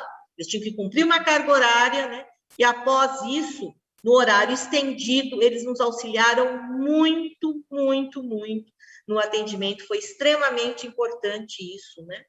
E a rede de solidariedade, como eu disse, se você não tiver, você não consegue, né, fazer isso. Bom, nenhum de nós sozinho é tão bom quanto todos nós juntos. Então, né, em si, era isso que a gente queria falar. A gente queria dizer da importância que foi, está sendo um desafio, né? Para mim, um desafio enquanto gestora. Eu sou secretária de saúde, já fui nas outras duas, de 2002 a 2007, voltei agora em 2017, estou até agora, um desafio. Associei isso, né, à docência, né, para finalizar mesmo, né, por causa da importância que eu vi, que é você estar, um gestor de saúde, na formação desses profissionais, porque o perfil do profissional que você quer e trazer esse contato muito próximo dos alunos com a rede, com o Sistema Único de Saúde, principalmente, né, com a valorização na atenção primária e a formação desses generalistas, né? Isso hoje eu tenho muitos ex-alunos trabalhando conosco e muitas vezes eu digo, tá vendo? Quando a gente falou, a realidade era essa, a constatação, porque outra coisa, quando os profissionais saem, né, eles se formam, eles acham que eles estão diretamente, né, vão para a residência, e não é isso que ocorre. A pressão, inclusive, para eles poderem trabalhar e ter uma renda, né, é importante, e aí eles se deparam com isso, o sonho de ser radiologista e de só ver imagens, ou de ser dermatologista e só cuidar da estética, ele se transforma em cima de uma outra realidade, que aí sim, eles caem na real, que eles deveriam ter aproveitado muito mais os conhecimentos, testado muito mais as suas habilidades, que eles conseguiriam tomar atitudes mais rápidas, mas principalmente mais certeiras, né? Então, esse é um grande desafio. Queria aí agradecer, acho que pedir desculpas por todas as intercorrências, né? E agora eu acho que entra a parte mais interessante que a gente tem, que é poder ouvir e poder trocar ideias aí, podemos discutir em conjunto. Muito obrigada. Obrigada, Eliana. Acho que a gente está encerrando as falas com chave de ouro, trazendo, né, o real, né? O Matheus estava aqui falando para a gente do desafio, do ideal em relação ao real, né? E você traz o real e a perspectiva de viver nesse real, né? Queria fazer um comentário em relação à tua fala, né? E a gente disse isso antes, comentando quando você tinha se ausentado um pouquinho, que o Davi já sinalizava para a gente a importância da colaboração, né? Não dá para ser herói, não dá para achar que a gente é o herói da solução, e você traz a importância da parceria com as universidades, né? E a parceria com o sistema de saúde de forma ampliada, com os profissionais de saúde de forma ampliada. Então, a gente está dizendo que colaboração é uma competência para viver e enfrentar as adversidades. Foi um pouco isso que a gente exercitou aqui também entre nós, né? Não é à toa que nós estamos na sala que chama Medo e Ousadia, uma produção do Paulo Freire, né, que homenageia ele. Nesse sentido, estamos caminhando juntos. Queria sinalizar, né, que algumas imagens falam por si, né? Um dos barcos lá da Ilha dos Marinheiros do Mateus chama Coração Valente, e também vocês disseram nas entrelinhas das suas falas, né, que a gente precisa de coragem mesmo, coragem para estar disponível para enfrentar as situações de adversidade. E eu identifico em vocês duas coisas de muitas que provavelmente têm em comum, né? São pessoas que se inseriram provavelmente por desejo mesmo na saúde, né? No âmbito da saúde, e os três têm experiência de gestão, né? Das mais diversas ordens. Então, Eliana fala a importância, né, de estar próximo da gestão. Nós temos diretrizes curriculares que têm um eixo que é muito mal desenvolvido na maioria das escolas, que é o de gestão em saúde, que talvez seja um eixo importante para a gente caminhar para aprimorar o desenvolvimento dessas competências para lidar com as adversidades. Eu queria fazer uma pergunta, e eu acho que ela pode ser respondida por vocês três, né? Primeiro, dizer, assim, do chat de mensagens, né? Dizendo da importância dessa mesa nesse momento e da discussão que vocês estão trazendo, né? As contribuições de quem vive no meio do furacão, como o Davi falou. Eu queria fazer uma pergunta. A gente tem na ABEM hoje um GT, um grupo de trabalho de populações invisibilizadas e diversidade, né?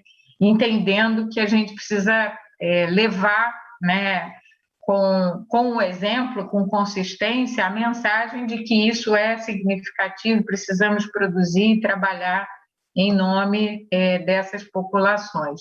E ontem, num debate, uma das questões que foi sinalizada é o desafio que nosso país vai viver provavelmente no próximo ano, quando completam 10 anos do sistema de cotas nas instituições federais.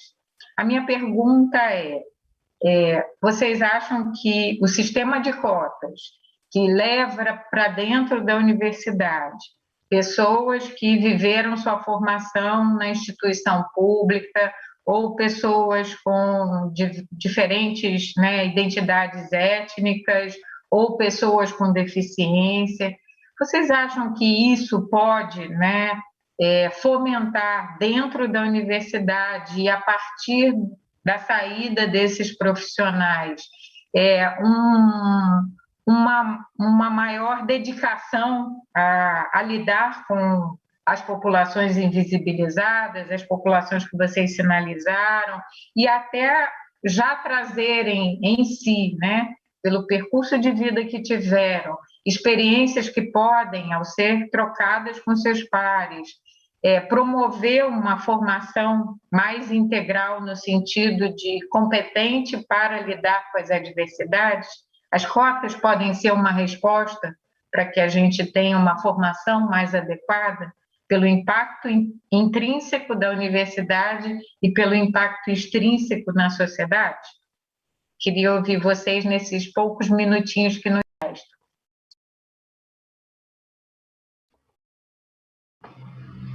Tá, vou começar então. Eu acho que absolutamente sim. O perfil de estudante de medicina ainda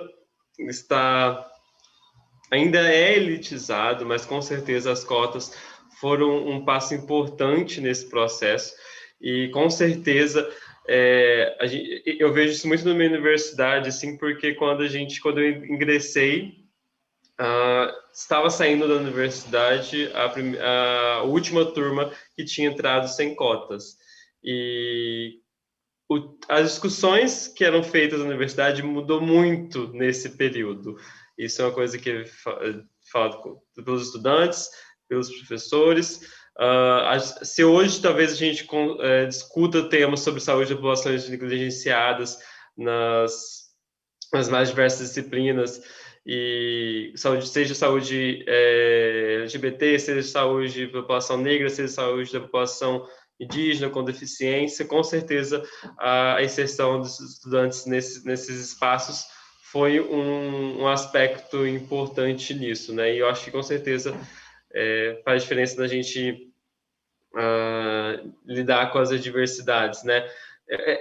E também sobre o perfil de médico que a gente tem pensado, né? Eu acho que também é importante isso, né? Se antes a gente tinha só um perfil de médico, se há 50 anos atrás, né? Homem, branco, de classe média alta,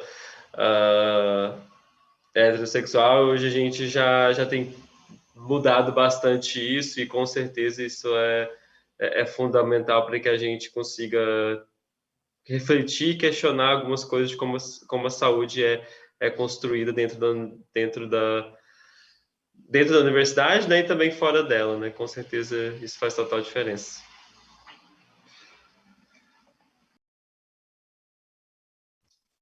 Quem vai? Primeiras damas. Vai, Eliana.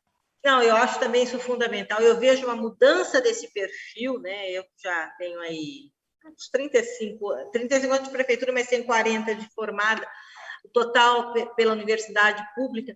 Mas, assim, a mudança realmente do perfil, que traz, né, uma discussão diferenciada, principalmente quando eles assumem alguns, e eles têm a capacidade, né, e eles já têm, por toda essa dificuldade, de assumir algumas lideranças, né?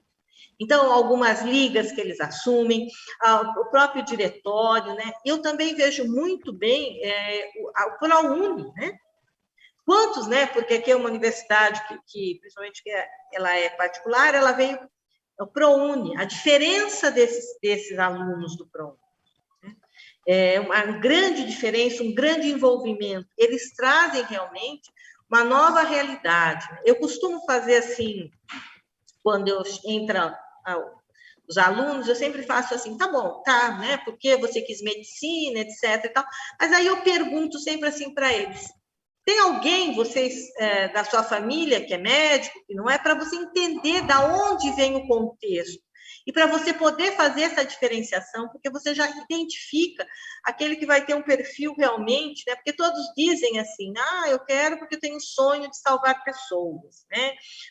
E na realidade não é isso. A gente sabe muito bem o contexto disso. É lógico que temos muito imbuídos desse desejo, mas não só. Então, eu acho que a cota é fundamental para isso, né? Para poder tirar esse estigma e para poder manter, né, a luta, né, desses outros que não têm voz nem vez, muitas vezes. E não, imagina, né, você colocar como a gente colocou os alunos, né, para ir atender os moradores em situação de rua. Junto com isso, né? Assim, a gente tem essa dificuldade, né? Mas quando eles vêm de uma outra realidade, já convivem com outros, isso é fundamental. E é uma maneira de você diminuir, né? A minha opinião é essa, as desigualdades existentes nesse país. Então, né? A gente vive um país de grandes desigualdades, né? Que não tem pretensões, né?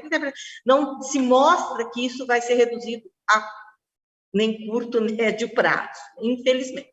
Então, eu acho que isso é uma maneira extremamente importante de a gente poder dar acesso realmente, e essas pessoas correspondem realmente, né? Não só na sua formação e depois no seu retorno para a sociedade, mas elas contribuem muito durante a formação e mudança de conceito, né, daqueles que estão sendo formados juntos. Então, acho que isso é fundamental. Obrigada, Eliana. Davi, se você conhece alguma experiência semelhante pelo mundo onde você anda, conta pra gente. Está baixo o seu som. Tá me ouvindo? Agora sim. Eu achei essa pergunta incrível. Primeiro, eu queria agradecer muito. Achei essa mesa e esse debate fantástico, viu? Obrigado pela oportunidade de ter estado aí com vocês. Foi muito, muito legal mesmo.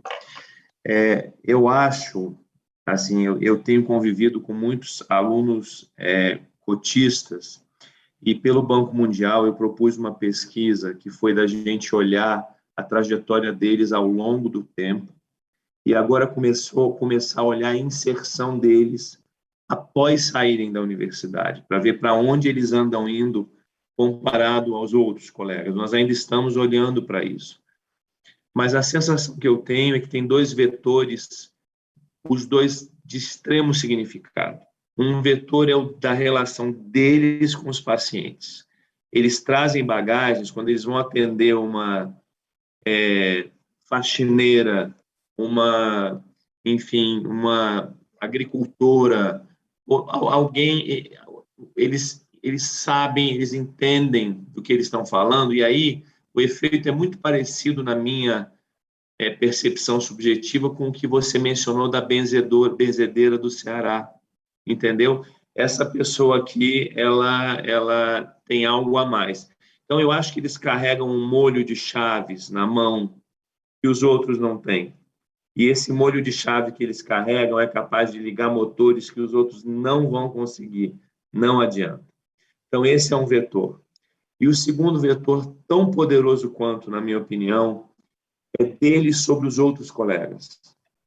Porque, e isso é uma coisa que a gente precisa trabalhar, que é muito comum o cotista seguir na faculdade meio que num circuito paralelo ali com os não cotistas, convivem, legal, mas a integração não vai tão a fundo. Talvez uma outra reflexão do ponto de vista da educação médica seja criar mais espaços de interação profunda entre cotistas e não cotistas, porque eu acho para trocar esses molhos de chaves, entendeu? E melhorar a capacidade de ignição dos dois grupos, se é que é possível usar essa metáfora.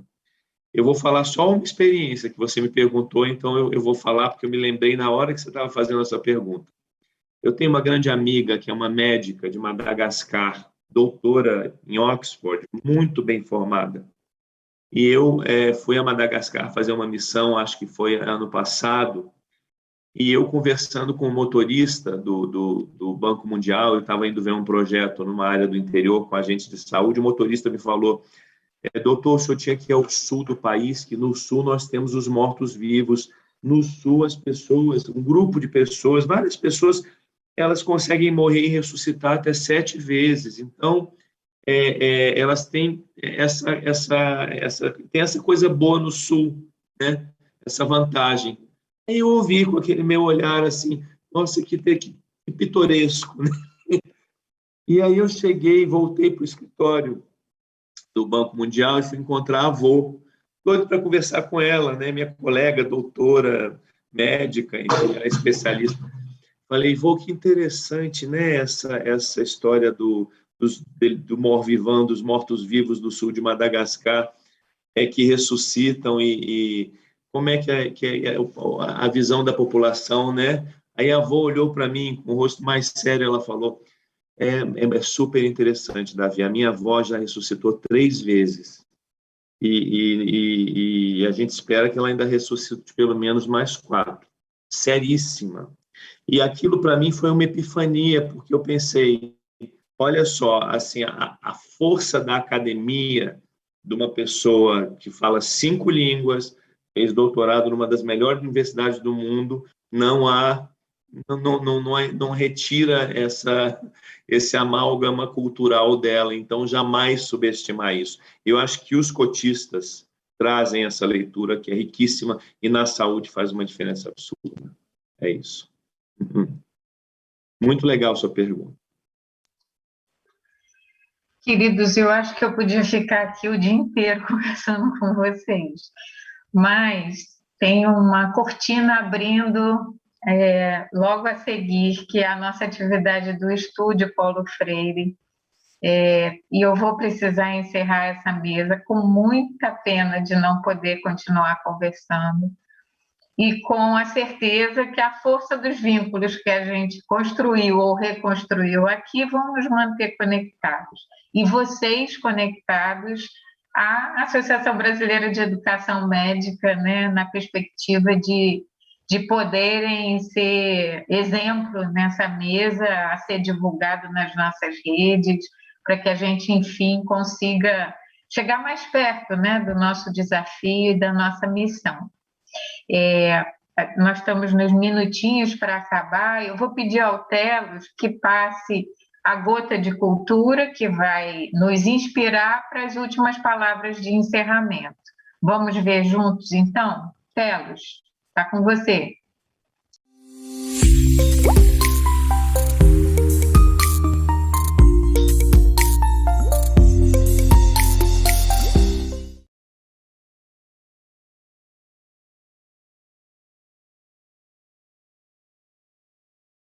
Quando ontem adormeci na noite de São João, havia alegria, rumores, trondos de bombas, luzes de bengala, vozes, cantigas e risos ao pé das fogueiras acesas. No meio da noite despertei. Não ouvi mais vozes nem risos. Apenas balões passavam errantes silenciosamente. Apenas de vez em quando, o ruído de um bonde cortava o silêncio como um túnel. Onde estavam os que há pouco cantavam, dançavam em rimo ao pé das fogueiras acesas? Estavam todos dormindo, estavam todos deitados, dormindo profundamente. Quando eu tinha 6 anos, não pude ver o fim da festa de São João porque adormeci. Hoje, não ouço mais as vozes daquele tempo. Minha avó, meu avô, Totônio Rodrigues, Tomás, Rosa. Onde estão todos eles? Estão todos dormindo. Estão todos deitados, dormindo profundamente.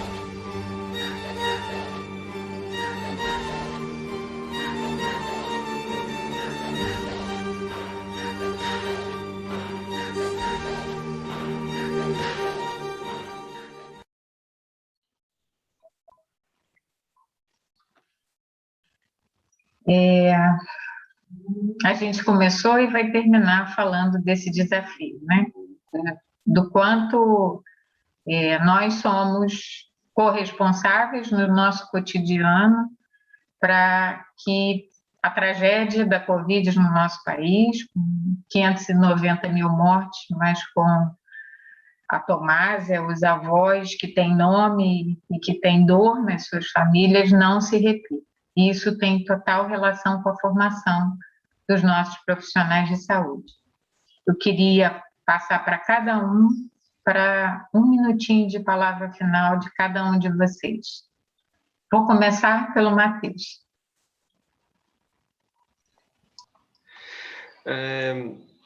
Eu gostaria só de reforçar um pouco sobre a importância da atuação estudantil, né? Seja em qualquer contexto, lembre-se que nós temos papéis importantes nesse processo. Então, quando a gente discute educação médica, lembrem que a gente vivencia educação médica todos os dias, né? E acho que tanto os professores quanto os estudantes é muito importante saberem disso.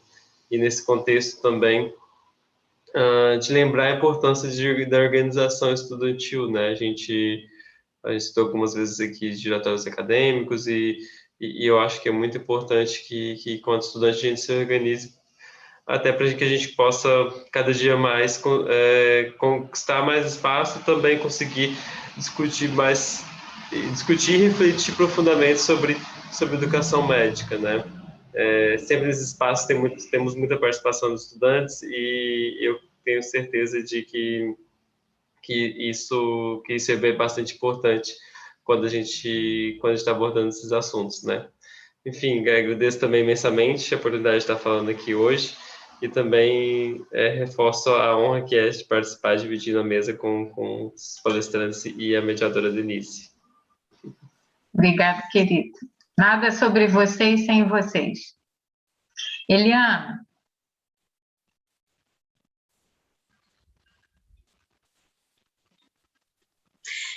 É extremamente importante e comovente, né? Essa última aí, as nossas gotas de cultura, né? Dizer que há 2 anos, né? Falta muita gente nas festas de São João, né? E qual é o nosso papel, né? Eu, enquanto gestora, né?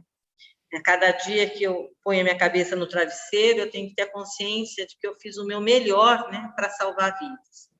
Eu queria dizer que Araraquara quis, portanto, de todas as dificuldades enfrentadas, né? Por todas as ameaças sofridas em todos os âmbitos, né? Mas o nosso intuito, né? Foi juntos com todos, né? Principalmente com a população, mas principalmente, né, com as universidades, né, salvar vidas, né, para que a gente possa, né, e foi, acho que isso que está sendo a nossa luta vai continuar sendo a nossa luta. E esse é o papel de todos nós, né, que estamos na área da saúde, é salvar vidas e formar profissionais com esse intuito. Então, esse é um espaço extremamente importante, né, e que a gente não gostaria, né, de ver as pessoas, né, essa saudade doendo, como você muito bem disse, né, Denise, 590 mil famílias, né, hoje têm uma dor, não é um número, né, mas é uma pessoa que significa muito para muita gente. Então, esse é o nosso objetivo, e esse tem que ser a nossa condução em todo o nosso processo da nossa vida, já que nós escolhemos, né, saúde, né? Trabalhar com saúde. E a trabalhar com saúde é querer o bem do próximo, fazer o melhor para o próximo. Senão a gente não estaria, né, Matheus, nessa profissão. A gente procuraria outra coisa. Eu acho que isso é importante. A gente tem que gostar de gente. Nesse gostar de gente é se preocupar com o outro e fazer o melhor para o outro. Então, esse é o grande desafio. Foi uma honra muito grande para mim participar e agradeço a todos e desejo a todos muita saúde. Muito obrigada.